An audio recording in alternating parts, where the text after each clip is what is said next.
Well, tensions are high in Minneapolis after a woman was killed by an ICE officer on Wednesday. Federal and local officials are at odds over what happened and why it occurred. CBS's Usher Kayarshe is here with the details. Quit your job! Protests this morning outside a federal building in Minneapolis, where residents are demanding justice after 37-year-old Renee Good was shot and killed by an ICE agent Wednesday. Saw the video. I just totally thought it was murder, plain and simple.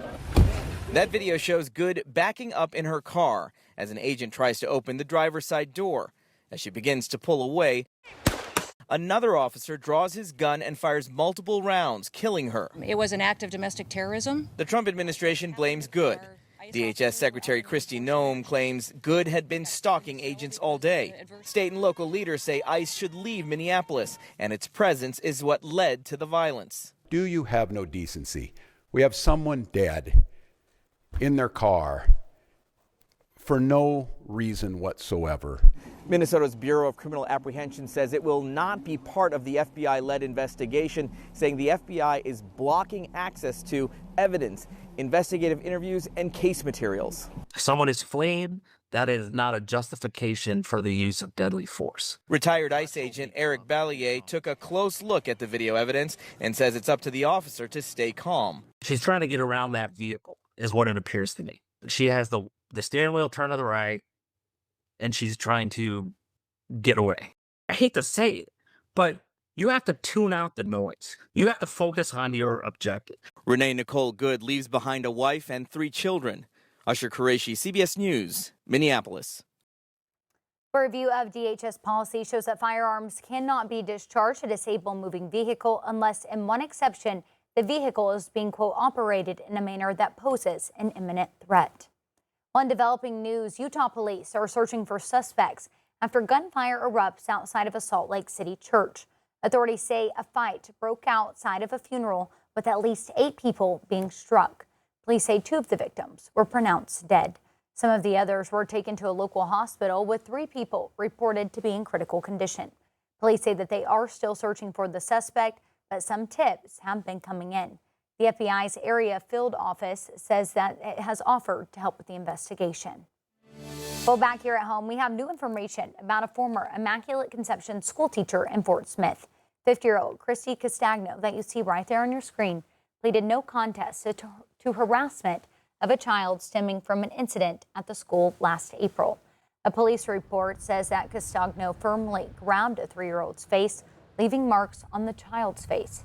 She was ordered to stay away from the family. The child's family released a statement saying, in part, this criminal conviction affirms the court's determination that a criminal offense occurred involving their child at the school. The family says that they're committed to advocating for children's safety. Well, a critical blood shortage is putting hospitals at risk across western Arkansas. Blood banks in Fort Smith, Russellville, and Springdale are now in emergency mode as donations drop sharply. The Our Blood Institute reports that supplies have fallen to less than a 1-day reserve compared to a 3 to 5-day supply this time last year. Officials say rising flu cases and school holiday closures have kept donors away. Our blood drives that we do have on the calendar are not doing as well as they have in the past because people are sick, and it's not that the donors aren't there, it's they can't give. And that's been our problem so far.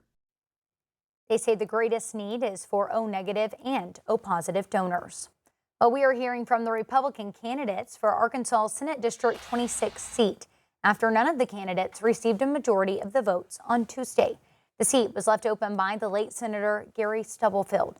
Brad Simon and Wade Dunn received the most primary votes and now move on to a runoff on February 3rd.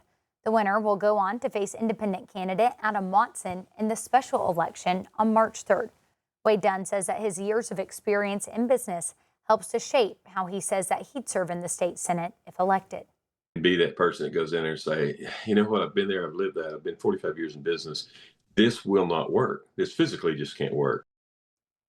His top priority is opposing the proposed Franklin County prison project. Brad Simon, also a small business owner, shares that same concern, saying the project moved forward without enough planning or transparency. It was done in secret, and if it had been done more out in the open, maybe we wouldn't be in this situation that we're in right now, wasting taxpayer dollars. Meanwhile, independent candidate Adam Watson says opposition to the prison is what first motivated him to run. He says his main promise is staying accessible to voters. Well, a Sallisaw woman says that she is grateful to be alive after a crash on I-49.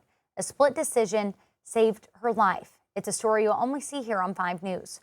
Arkansas State Police say the crash happened just before 3:45 on Sunday morning on Interstate 49 near mile marker 32. That's where police say Melora Stites lost control of her car, leaving it disabled and blocking both lanes. After calling 911, she stepped onto the shoulder to try and flag down drivers. According to state police, Stites saw a tractor trailer swerve to avoid her vehicle. Scared it would hit her, she jumped over the concrete barrier, falling about 40 feet. Felt like I was reliving my life all over again. Like I had like a million different dreams in the span of like a second. It felt like it was really insane. She walked away with a few broken parts of her back, a fractured rib, pelvis, and sternum, and says that she's thankful for that quick thinking decision.